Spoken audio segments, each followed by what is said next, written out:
What's up, everybody? It's your favorite lightsaber tosser's favorite nerd, and today we are looking at the Hot Toys Return of the Jedi Luke Skywalker, which I'm really anxious to take a look at, so let's not waste too much more time and get right to accessories. He comes with the display base, Star Wars Luke Skywalker with a protective plastic shield over top. You have the Death Star kind of option. You have sand, it gets everywhere. And then you have Jabba's, floor.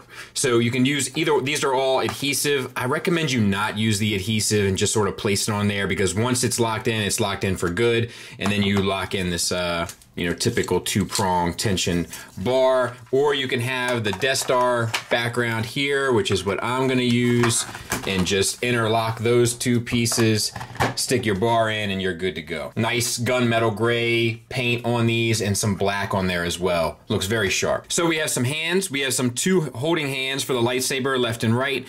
We have two trigger finger hands. One has the battle damage and one doesn't. And then we have a whole bunch of force gesturing hands. We have the two-finger force use. We have the hand outstretched. We have more of a relaxed pose, but it can be used as the force, and same as on this side as well. You also get some replacement little studs and two replacement ball hinges for the wrists if you should need them. You get a swap-out arm. This, obviously, you lose the articulation of the hand other than the swivel, and it is removable here, where you can place the 3 batteries they give you in order to illuminate this lightsaber. We'll look at that here in a second. The lightsaber detailings are beautiful, silver and gold, a little bit of copper down there, some black as well. You have the little clip that hangs, the D-clip, or a triangle clip that hangs on his belt, and then a translucent new effect that we haven't seen. I'm anxious to see how this looks. Let's go ahead and take a look at that. And there it is. And it's kind of fine. Like, it illuminates down here at the bottom, and then you can kind of see a guide around here, which is cool because it's like the blade is this way and then it kind of strikes around the top. I don't know. I'm not sure if that does what they want it to do. Like, I can see what their intention is. I'm just not sure how successful it is. The single blade works far better, in my opinion. And you get the standard lightsaber as well, which is the single blade. It is removable, so you can hang it off his belt if you wish, and then this hilt is done just as nicely. He comes with a pistol that he uses briefly. Some nice weathering with a silver over top of this like charcoal black, and then we have the brown painted on there and the little stud painted. All looks very sharp and very nice and true to form. And he holds it with no problem. And then we have the wrist shackles or handcuffs. They do turn, swivel here, so you can kind of maneuver them a bit while you're trying to place them on. I feel like this would be a real waste of the figure to kind of use them under arrest, so to speak, but it does come with the option, and that's fine. Then it comes with a Jedi robe or cloak. Looks very nice. It's a very nice material, the same as Anakin's, nice heavy weight to it, and let's see what that looks like on. So it looks good, and the nice thing about it is it has this wire piece here in the front, so you can kind of shape it. That's one of the harder things to do with hoods and action figures, is to make it kind of look natural, like it has a natural drape, and it does kind of work, which is quite nice. I wish there was a little bit here that you could kind of pull down, but for the most part, it's a pretty good look. So let's look at the face likeness. Now I try to tilt the head down a little bit to sort of match what's going on in the picture. It's pretty spot on. The hair might be a little off. The hair is magnetized, so you see how it creates that seam between the side of the head and the hair. That's a bit of a bummer. The face sculpt is pretty spot on though.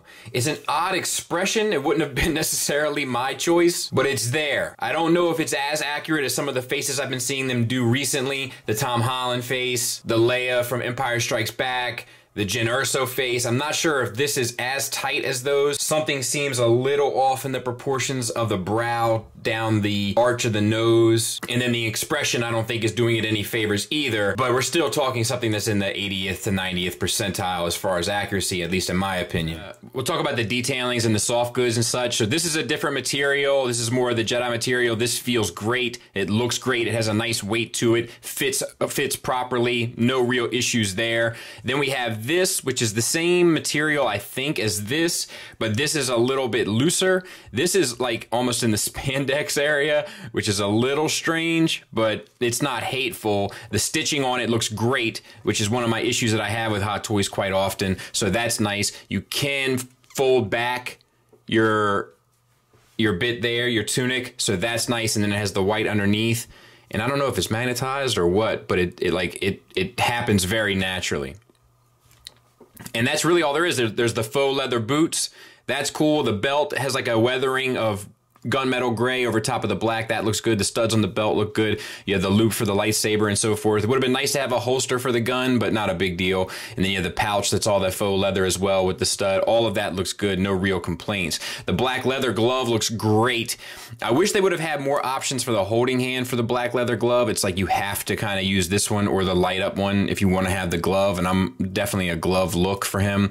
And then the other fist, as we've kind of already talked about, is fine. And let's talk about the face. It's definitely one of those ones where the more I look at it, the better it starts to look to me, but it still doesn't seem quite as accurate as some of their other offerings. Like that angle looks money. That looks great. The paint on the lips, the paint on the face, the kind of shadowing but underneath the eyes, the eyebrows, the eyeballs, obviously that's where they kind of excel. The teeth, there are bottom and top teeth, which makes it look a little strange. I don't know, man. There's something about this face that is throwing it off for me. I'm not sure if you guys agree or not, but there is something a little bit off about it. And I think it has more to do with the expression than the actual kind of paint application or anything in those regards. And then the hair has that metallic sheen to it, which I like. Some people feel a way about it, but I prefer it. It gives you gradients of brown and has a very natural look to me, so I'm good with that. All right, let's talk articulation. The head and the neck are connected, which is a bummer, but that's how they do it to hide the seam. The neck is on a ball peg. It gets you up to there, so no issues. Down to there, so that's good. You get the swivel. You can put the head to the side and all that. No issues. The hair does come off, which is very strange, but I'm guessing that maybe there's a deluxe version. I'm not entirely sure, where you can get a different hairdo to kind of put on, and maybe that one, the kind of classic one with its swing in the wind that everybody loves to do. You have a double ball peg from the torso, from the chest into the abdomen, and you don't get a lot out of it because of the layers of soft goods. So you have this big puffy bit here in the chest, and then you have these two outer pieces in between the two. I mean, it's there, but you don't get a whole lot out of it. And then you have the bottom one as well, which feels like a single, but once again, fairly limited, which isn't great. It's unfortunate, honestly. Then you have a disc hinge at the shoulder that goes into a ball peg in the chest. That allows the shoulder to get very far in front of the chest, which is quite nice, and far back, so that's quite nice as well. And you can get up to there even with the soft goods, so no issues. And then the swivel allows you to get 90 degrees just about, so that's cool.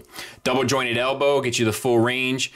And then the wrists are on disc hinges. We've seen them. This one might not be because of, let's take a look.